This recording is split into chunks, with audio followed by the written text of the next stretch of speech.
Kunnamkulam police സ്റ്റേഷനിലെ മർദ്ദനത്തിൻ്റെ ദൃശ്യം പൊതുസമൂഹത്തിൽ ലഭിച്ച നിമിഷം മുതൽ കേരളത്തിലെ ഏറ്റവും വലിയ ക്രിമിനൽസ് പോലീസാണ് എന്ന അർത്ഥത്തിൽ യൂട്യൂബിലും അതുപോലെ തന്നെ മെയിൻ വാർത്താ ചാനലിലുമൊക്കെ ചർച്ചകളും പല വ്യാഖ്യാനങ്ങളൊക്കെ നടക്കുകയാണ്. കുന്നംകുളം പോലീസ് ചെയ്തത് തെറ്റ് തന്നെയാണ്. തീർച്ചയായിട്ടും അവർക്ക് ശിക്ഷ കൊടുക്കണം. അത് 100% തെറ്റ് ഞാൻ അംഗീകരിക്കുന്നു. പക്ഷേ ഈ ചർച്ച നടത്തുന്നവരും ചർച്ചയ്ക്ക് വന്നിരുന്ന് സംസാരിക്കുന്നവരും ഒന്ന് ആലോചിക്കണം. നിങ്ങളുടെ 10 വിരലെണ്ണി നിങ്ങളുടെ സുഹൃത്തുക്കളെ നോക്കിക്കഴിഞ്ഞാൽ അതിൽ 1 or 2 പേര് പോലീസുകാരായിരിക്കും. നിങ്ങളുടെ കുടുംബത്തിലെ ഒരു 20 പേരെ നിങ്ങൾ എണ്ണിക്കഴിഞ്ഞാൽ അതിൽ ഒരു 2 പേരെങ്കിലും ഒരു പോലീസ് കാണും. അവരൊന്നും ഇങ്ങനെ ക്രിമിനൽസ് അല്ല.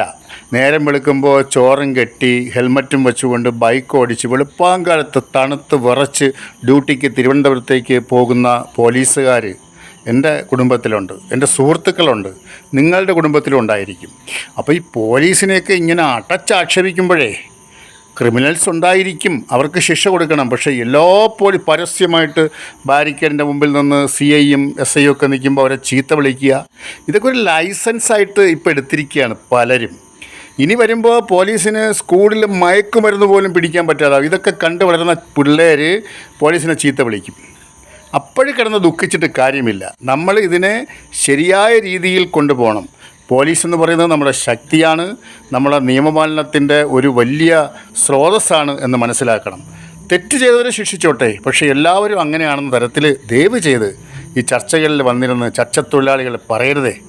മോശമാണേ, സമൂഹം നശിക്കുമേ, കുട്ടികളെ നശിക്കുമേ. പ്ലീസ്